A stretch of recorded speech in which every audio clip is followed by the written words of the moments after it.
እንደዛ አይነት ስሜቶች ሲበዙ እኛን ይገዙንና ወደማይሆን አይነት ውሳኔዎች ወደማይሆን አይነት ምልልሶች ስለሚወስዱን ነው እንጂ ልጆች የሆነ ስሜት ሲመጣባቸው ልክ እንደ ትልቅ ማዕበል ነው።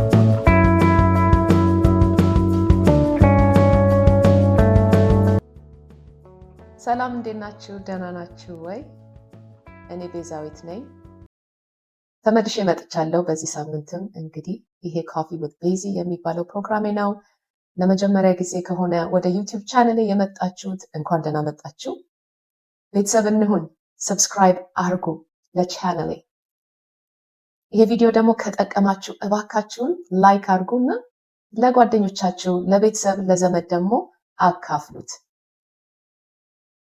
ቡናዬንም ይዣለሁ። እናንተም እንግዲህ ቡና፣ ሻይ የምትወዱትን የሚጠጣ ነገር ያዙና አረፍ ብላችሁ ዛሬ ይዤላችሁ የመጣሁትን እንድትከታተሉ ጋበዝኳችሁ። ስሜትን መቆጣጠር እንደ አዋቂዎች እንኳን በጣም የሚቸግረን ነገር ነው። አንዳንድ ስሜቶች በጣም ኃይለኛ የሆኑና ሳናስበው ግልፍ ብለን የምንናገራቸው ነገሮች ወይ ደግሞ አናረግም ብለን የምናረጋቸው ነገሮች አሉ። ስሜታዊ ሆነን ማለት ነው። ወይ ደግሞ ራሳችንን መግዛት አቅቶን።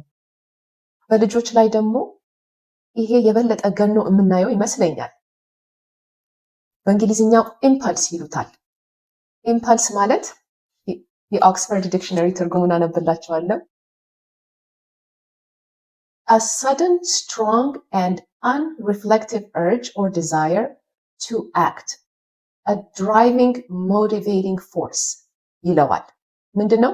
በድንገት ጠንካራና ያልታሰበ እርምጃ ለመውሰድ የሚመጣ ፍላጎት ወይም የሚያነቃቃ ኃይል ማለት ነው በአማርኛ።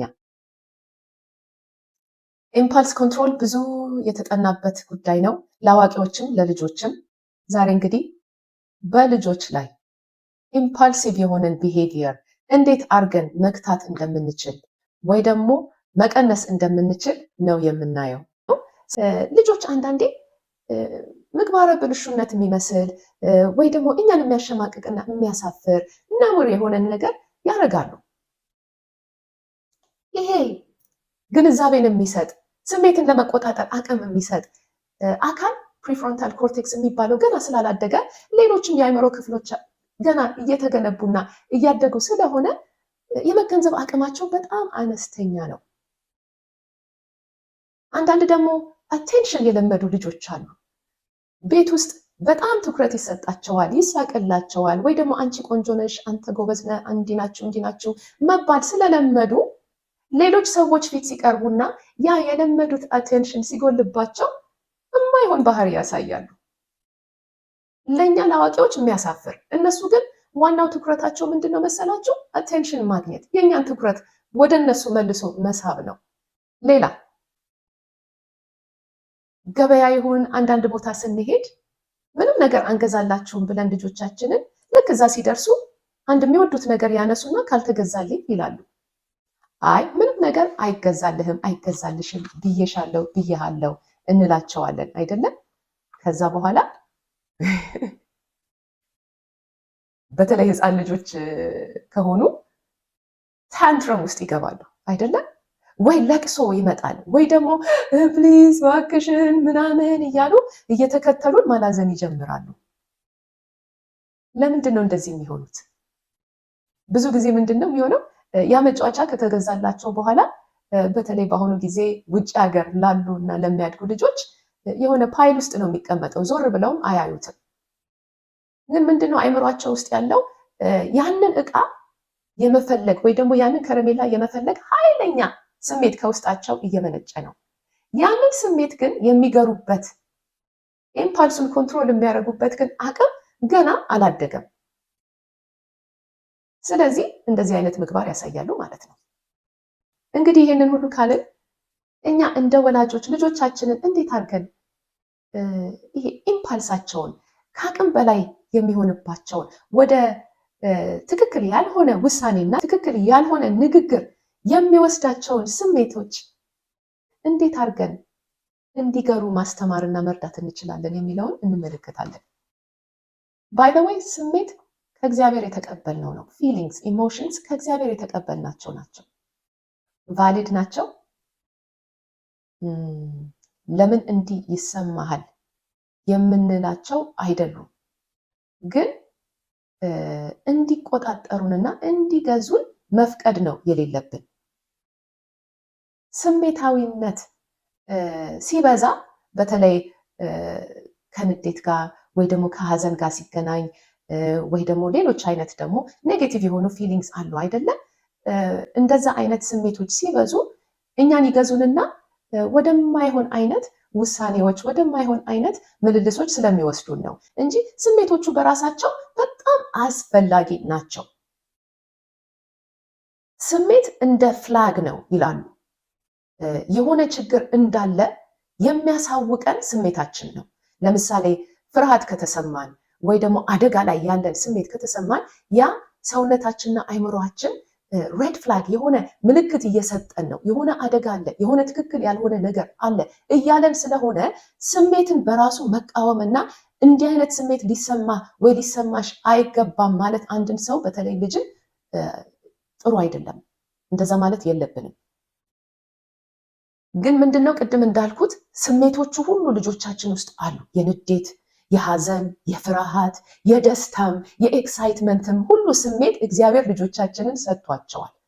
ስሜቶቹን ግን የማወቅ የመረዳትና የመግራቱን አቅም እና ችሎታ ገና ዲቨሎፕ አላረጉም።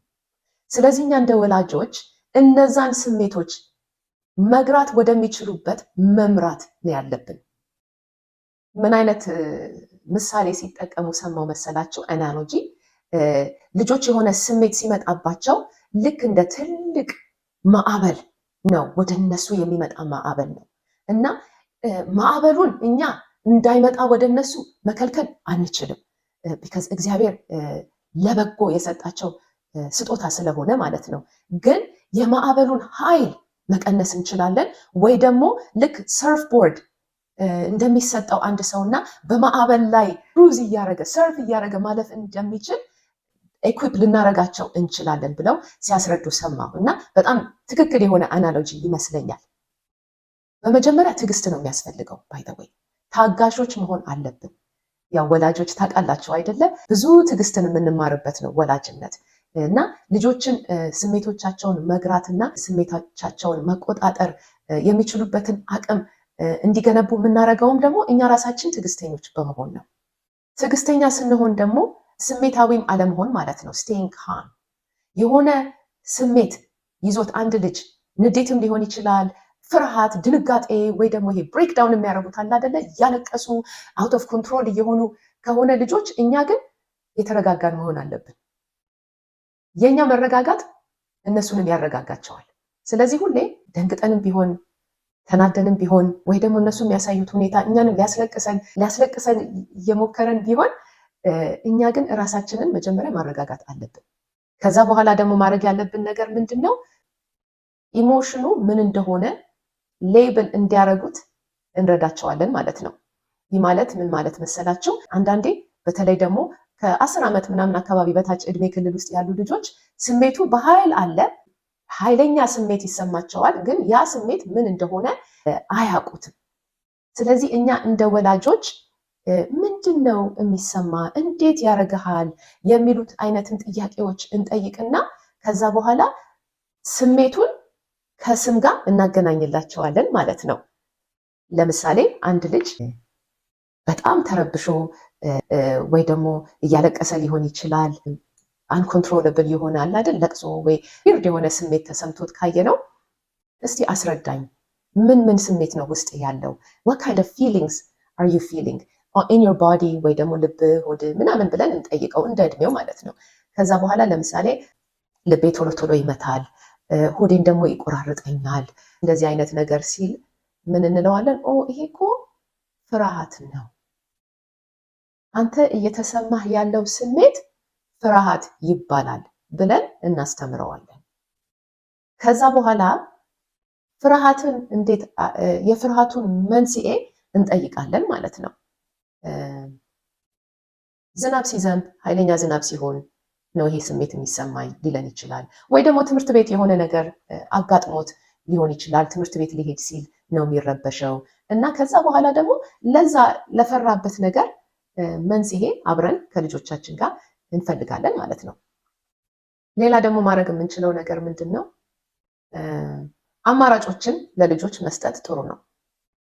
ለምሳሌ በጣም አንድ ልጅ ፈልጎ በተለይ ደግሞ በጣም ሕፃን የሆኑ ልጆች በዛ ነገር ምክንያት ታንትረም ትሮ እያደረገ ከሆነ ዲስትራክት የሚያደርገው ሌላ ኦልተርናቲቭ ማቅረብ ይጠቅማል።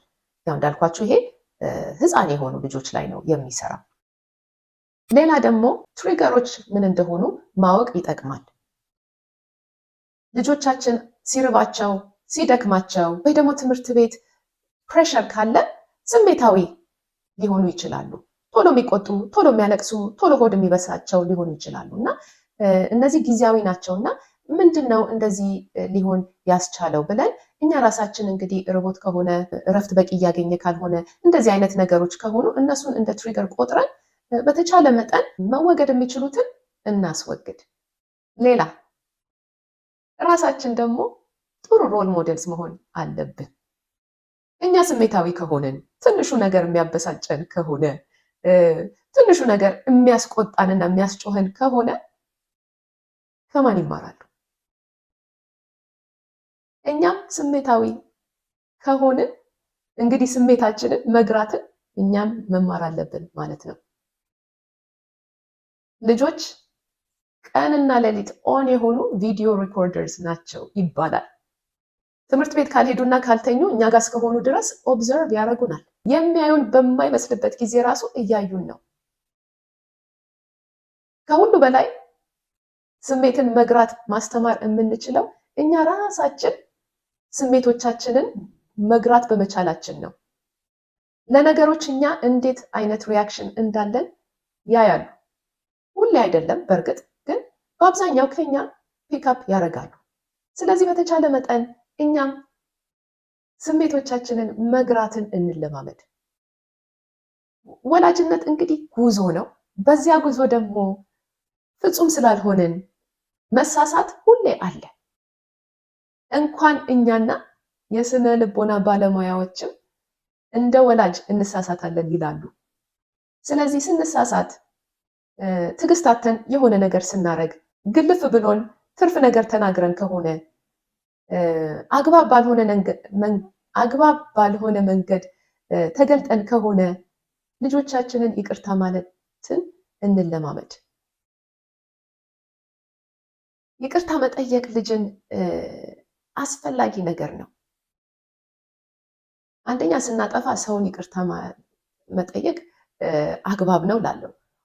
በተለይ ግን ልጆቻችን ከኛ ስለሆነ የሚማሩት መልካሙንም ክፉንም ነገር እኛ ይቅርታ ስንጠይቃቸው ሲያዩ ነው እነሱም ይቅርታ የሚጠይቁ ልጆች የሚሆኑት። ስለዚህ ስናጠፋና ራሳችንን ሳንገዛ ተቆጥተን ወይ ደግሞ የማይሆን አይነት ስሜቶች በእኛ ውስጥ ሲገለጡ ሲያዩ ልጆቻችን ቶሎ ይቅርታ እንጠይቃቸው። በመጨረሻ ደግሞ ትንሹን ለውጥ አፕሪሺየት እናርግ። ቤቢ ስቴፕስ የሚባል ነገር አለ።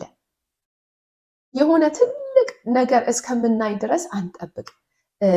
ትንሽ ለውጥ ስናይ፣ ትንሽ ልጆቻችን ራሳቸውን ሲገዙ ጅማሬ ስናይ ማመስገንን አንርሳ። ልጅን ማመስገን እንግዳ ነገር ነው ለአንዳንዶቻችን ስላለመድ ነው ወይ ወላጆቻችን እያመሰገኑን እያበረታቱን ስላላደግንም ሊሆን ይችላል። ግን ምስጋናና ፖዚቲቭ ሪኢንፎርስመንት ልጅን ያ የጀመረውን መልካም ባህሪ እንዲቀጥልበት እንዲገፋበት ይረዳል፣ በጣም ይጠቅማል እና እናመስግናቸው። ፖዚቲቭ ሪኢንፎርስመንት እንስጥ። ለምሳሌ ቶሎ ካልዳውን አረግ፣ ቶሎ ራስን ገዛህ አይደለ፣ ቶሎ ተረጋጋህ አይደለ፣ ጎበዝ ልጅ እንበለው። ወይ ደግሞ በጣም እዛ ቦታ መሄድ ፈልገህ ነበር አይደል፣ ግን አትሄድም ስትባል ራስን ቶሎ አድርገህ መቆጣጠር ስለቻልክ ጎበዝ ቀጥልበት እያለን ልጆቻችንን ማመስገንን አንርሳ። በመጨረሻ ምን ማለት ነው የምፈልገው፣ ትዕግስት ወሳኝ ነው።